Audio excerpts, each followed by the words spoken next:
قرآن کہتا ہے وَلْيَعْفُوا وَلْيَصْفَحُوا، معاف کریں اور درگزر کریں۔ اور سبحان اللہ، اس آیت کے اگلے حصے میں کیا ہے؟ کیا تم یہ نہیں چاہتے کہ اللہ تمہیں معاف کر دے؟ یعنی اگر میں اور آپ اللہ کی معافی چاہتے ہیں، اللہ سے مغفرت چاہتے ہیں، تو پھر ہماری ذمہ داری یہ بنتی ہے کہ ہم بندوں کو معاف کریں۔ نبی پاک علیہ الصلوۃ والسلام فرماتے ہیں، بلکہ حضرت موسیٰ علیہ الصلوۃ والسلام نے بارگاہ الہی میں عرض کی، اے اللہ کون سا بندہ تیرے نزدیک زیادہ عزت والا ہے؟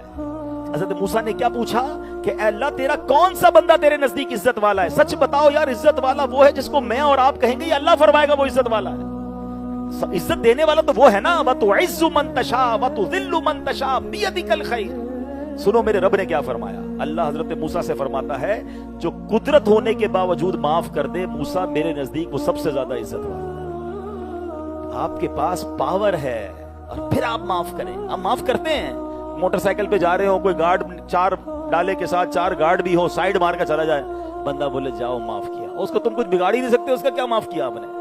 مزہ یہ کہ آپ کے پاس کنٹرول ہے اور سامنے غریب ہے، سامنے بیچارہ کمزور ہے، آپ مسل سکتے ہو اس کو، اور اب اللہ کی رضا کے لیے معاف کرو، اس معافی کا مزہ اور ہے۔ بندہ کمزور کو کیا کہتا ہے؟ اس کو تو میں برباد کر دوں گا، اس کو تو چھوڑوں گا نہیں، اس کو تو میں ختم کر کے رکھ دوں گا۔ ارے ہماری آپ کی اوقات کیا کسی کو ختم کریں گے؟ کبھی بھی یاد رکھیے گا، کئی بار میں بیان میں یہ جملہ کہتا رہتا ہوں کہ مضبوط آدمی سے نہیں، کمزور آدمی سے ڈرو۔ مضبوط تو بدلہ خود لے لے گا آپ سے، کمزور کر کچھ نہیں سکے گا آپ کے ساتھ، مگر اس نے اگر فریاد اللہ کی بارگاہ میں بھیج دی نا تو اب اللہ کی قدرت شامل ہو جائے گی، اور اللہ ظالموں کو معاف نہیں کرتا۔ زندگی برباد ہوتے دیکھی ہم نے لوگوں کی، چلتی گاڑی تباہ ہوتے دیکھی۔ ایک بار پھر یہ جملہ کہہ دیتا ہوں، کبھی بھی زندگی میں if you feel it کہ یار چلتے کاروبار میں ڈسٹربنس آ رہی ہے، اچھا خاصا چل رہا تھا، بالکل صحیح صحت تھی اور ڈسٹرب ہونے لگ گئی ہے، فیملی میں کوئی پیار محبت، مسئلہ ہی کوئی نہیں تھا، سب پیار سے چل رہا تھا، اب لڑائی ہونے لگ گئی ہے، جب یہ سب کچھ ڈسٹرب ہوتا ہوا نظر آئے نا، سب سے پہلے چیک کرو کسی کی ہائے تو نہیں لے لی، کسی پر زیادتی تو نہیں کر دی، معاف کریں، خدا کے واسطے معاف کریں۔ آپ دیکھو یار، میں نے ابھی 27ویں کو بھی بیان کیا تھا کہ جو بد نصیب نہیں بخشے جائیں گے ان میں وہ شامل ہے جو رشتہ داری کاٹنے والا ہے، جو مسلمانوں سے قطع تعلق کرنے والا ہے۔ ادھر تو لوگوں نے دل میں کینے بھرے ہوئے، موقع چاہیے بس۔ اللہ سے کیا کہہ رہے ہیں؟ اللہ ہمارے سارے گناہ معاف کر دے۔ آپ نے بندوں کو معاف کر دیا ہے؟ نہیں، میں تو انتظار میں بیٹھا ہوں، موقع نہیں مل رہا حضرت، بس اس کی بچے کی شادی ہونے والی ہے نا، اس کی شادی میں جا کے میں مین خوشی والے دن اس کو ذلیل کروں گا، اس کو بس فلاں اس کا کام ہو رہا ہے، میرے پاس آئے گا کسی دن، پھر دیکھو اس سے بدلہ لوں گا۔ یعنی انتظار میں بیٹھے ہیں، اتنا کینا یار، اور اللہ سے کہہ رہے ہو اللہ سارے گناہ معاف کر دے۔ ایک حدیث سن لو، کتنا پیارا میرا دین ہے، آپ کا دین ہے۔ اللہ کے حبیب فرماتے ہیں جو معاف نہیں کرتا اسے معاف نہیں کیا جائے گا، جو رحم نہیں کرتا اس پر رحم نہیں کیا جائے گا۔ اب غور کر لیں، اگر آپ چاہتے ہو، ہم چاہتے ہیں کہ ہم پر رحم ہو، ہم رحم دل بنے، ہم چاہتے ہیں ہمیں معاف کیا جائے، ہم معاف کریں۔ ہمارے یہاں تو اب یہ حال ہے کہ کچھ قبائل میں، کچھ فیملیز میں تو خاندانی دشمنیاں چل رہی ہیں، بدلے لینے، ماں باپ کہہ کے جاتے ہیں میرے مرنے کے بعد بھی فلاں کے گھر نہیں جانا۔ کیا ہو گیا آپ کو؟ آپ اپنے بچوں کو ٹریننگ دے رہے ہیں کہ دشمنی باقی رکھنا، معافی مت دینا، جھگڑا جاری رکھنا۔ میرا دین تو یہ نہیں سکھاتا ہے۔ اور پھر اگین، اگر میں کسی کو معاف کر رہا ہوں، مجھے بتاؤ نا اس میں کون سی عبادت ہے؟ بظاہر کون سا سجدہ، کون سی تلاوت، کون سا روزہ؟ مگر میرا دین یہ چاہتا ہے، میرا رب یہ چاہتا ہے کہ بندے پیار سے رہیں، غلطیاں ہو جائیں تو معاف کریں، دشمنیاں نہ پالیں، قتل و غارت گری نہ کریں۔ بتاؤ اور کون سا ریلیجن ہے جو اتنا بیسٹ سوسائٹی کو مینٹین کرتا ہے؟ بات یہ ہے کہ ہم دین کو پڑھنے والے نہیں ہیں۔ آگے چلیے، نبی پاک علیہ الصلوۃ والسلام نے صحابہ کرام سے کوسچن کیا، اور سوال یہ تھا بتاؤ مفلس کون ہے؟ اگر یہی سوال میں آپ سے کر لوں کہ بتائیے مفلس کون ہے، تو آپ کیا کہیں گے کہ غریب تو وہی ہوتا ہے جس کے پاس پیسے نہ ہوں۔ صحابہ کرام نے بھی ایگزیکٹلی یہی جواب دیا کہ حضور مفلس تو وہ ہے کہ جس کے پاس درہم و دینار نہیں ہے، پیسے نہیں ہیں۔ تو نبی پاک نے فرمایا نہیں، مفلس کون ہے؟ اب سنیے گا، میں حدیث کا خلاصہ پیش کر رہا ہوں۔ فرمایا مفلس وہ ہے جو قیامت کے دن پہاڑ جتنی نیکیاں لے کر آئے گا، اس کے بعد نمازیں بھی ہوں گے، روزے بھی ہوں گے، صدقہ و خیرات بھی ہوں گے، حج بھی ہوں گے۔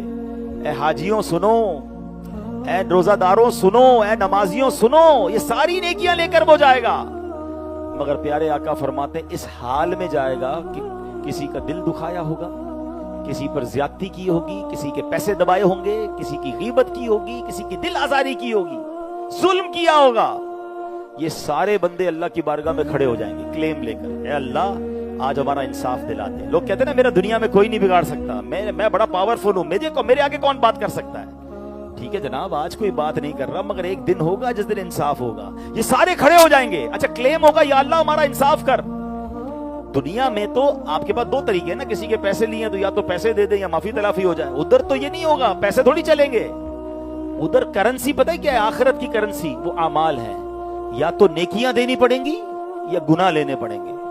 فرمایا پھر کیا ہوگا کہ ایک بندہ جس نے اس کا دل دکھایا ہوگا نا، ظلم کیا ہوگا، ایک بندہ اس کی نمازیں لے جائے گا، ایک بندہ اس کے روزے لے جائے گا، ایک بندہ اس کا حج لے جائے گا، کوئی اس کے صدقے لے جائے گا، اور ایک ایک کر کے اس کی ساری نیکیاں کلین زیرو ہو جائیں گی، مگر بندے پھر بھی باقی ہوں گے.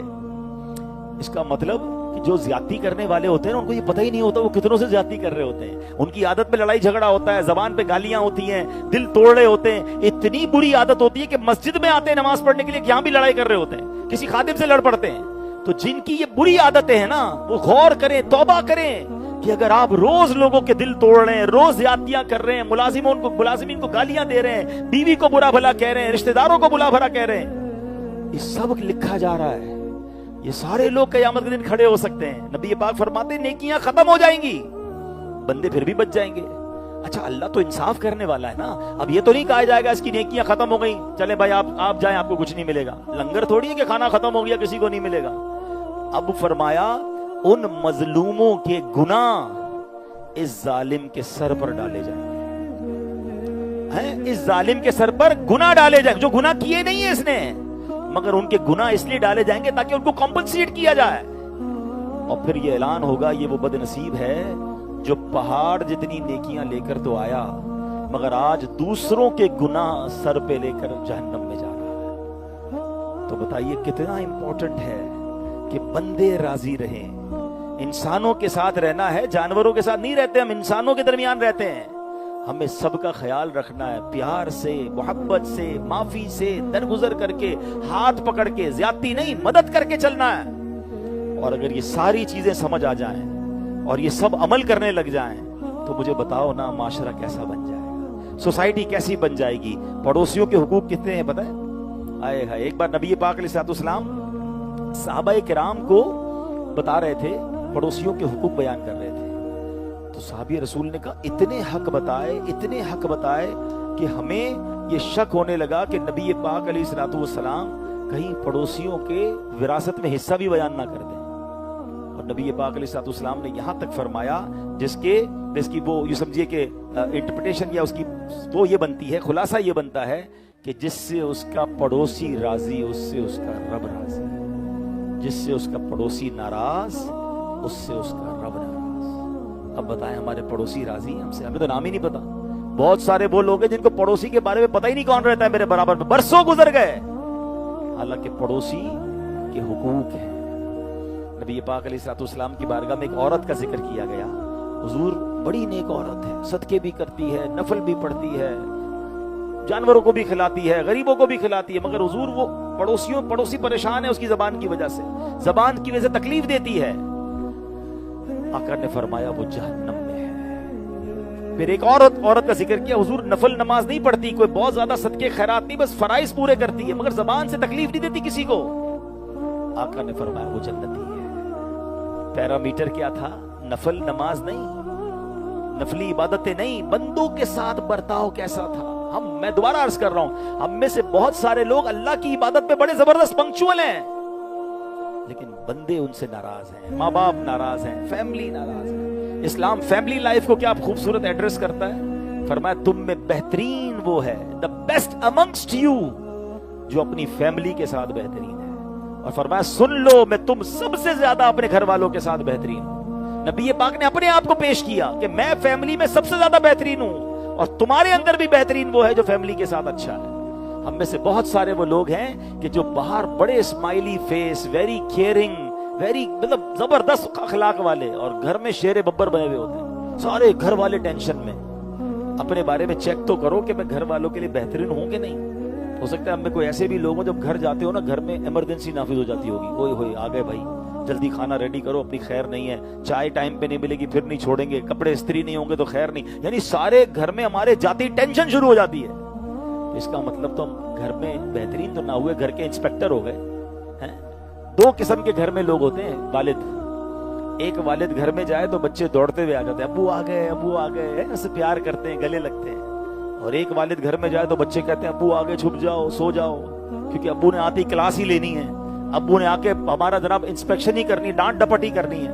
ویسے آپ ایک بات بتائیں, ان دونوں میں سے کون سا والد ہے کہ جو بچوں کی اچھی تربیت کر سکے گا؟ جس سے بچے پیار کریں گے. جس سے چھپ رہے ہیں وہ تو ملنا ہی نہیں چاہتے ابو سے, ابو آتے رضائی اوڑھ لیتے ہیں کہ سو جاؤ بھائی ابو کے سامنے, کیونکہ یہ انہوں نے آ کے ہمارے پورے دن کی جو کارکردگی ہے وہ لینی ہے اور ڈنڈا لے کے لینی ہے. یہ نہ کریں. نبی پاک نے اپنے نواسوں کو کاندھوں پہ سواری کروائی ہے. پیارے آقا فیملی کے ساتھ شاندار پیار والا ماحول ہوتا تھا, مگر ہم ہیں کہ ہم نے اپنے گھر میں ایک عجب فضا بنائی ہوئی ہے. حضرت عمر فاروق رضی اللہ عنہ کو جلال مشہور ہے نا, آپ فرماتے بندہ گھر میں گھر والا بن کے رہے, بچہ بن کے رہے, باہر مرد بن کے رہے.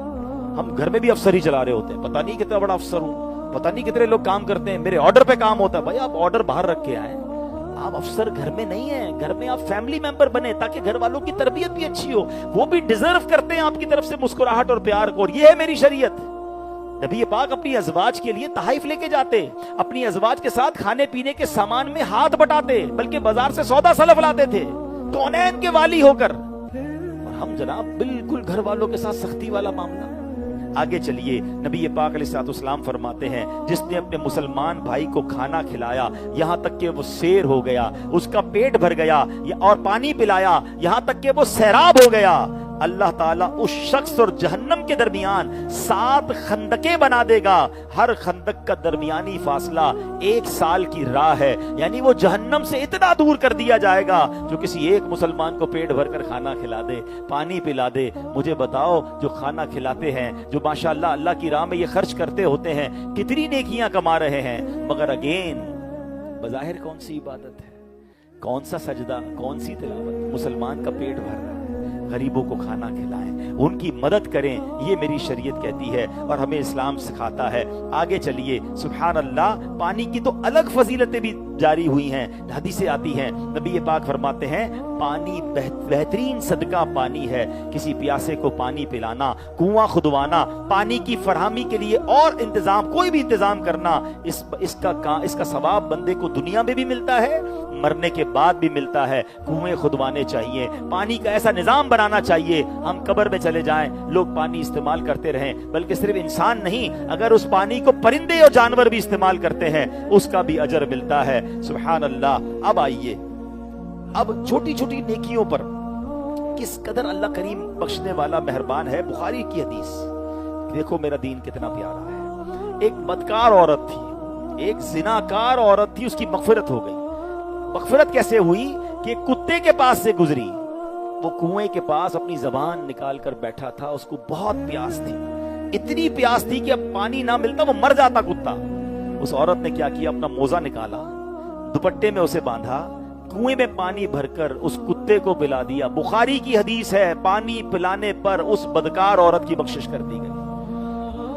ہائے ہائے, میرا دین تو جانوروں کے حقوق بھی بیان کرتا ہے. ہم چونکہ یورپ گھوم کے آتے ہیں, ہم یو کے دیکھ کر آتے ہیں, ہم آسٹریلیا سے جب واپس آتے ہیں, جب امریکہ سے آتے ہیں تو ہمارے خواب بھی ادھر کے ہوتے ہیں. جناب بڑی صفائی ہے تو بڑا جانوروں کا خیال ہے, جناب بڑا پڑوسیوں کا خیال ہے. پڑھو نا اسلام بھائی.